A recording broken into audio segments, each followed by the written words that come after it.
Number 5, जान निसार। जान निसार 2016 का A+ टीवी और ATV पर नशर किया जाने वाला एक्शन, थ्रिलर और सस्पेंस से भरपूर पाकिस्तानी ड्रामा सीरियल था।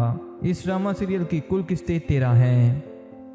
नंबर 4, चक्रीस। चक्रीस लेटेस्ट 2021 का TV1 का रोमांटिक ड्रामा सीरियल है जिसमें ज़ैन अफजल वकार का किरदार अदा कर रहे हैं। नंबर 3, रेशम गली की हुस्ना। रेशम गली की हुस्ना हम टीवी का 2019 का रोमांटिक ड्रामा सीरियल था जिसमें ज़ैन अफजल ने शरीफ का किरदार अदा किया, जबकि नंबर ऑफ एपिसोड इस ड्रामा सीरियल की 26 हैं। नंबर 2, कुर्बतें। कुर्बतें 2020 का हम टीवी का रोमांटिक ड्रामा सीरियल था। इस ड्रामा सीरियल में ज़ैन अफजल ने राफ़ी का किरदार अदा किया, जबकि कुल किस्तें इस ड्रामा सीरियल की 40 हैं।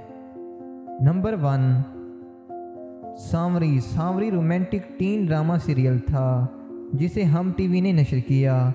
इस ड्रामा सीरियल में ज़ैन अफजल ने तैमूर का किरदार अदा किया, जबकि कुल किस्तें इस ड्रामा सीरियल की 180 हैं।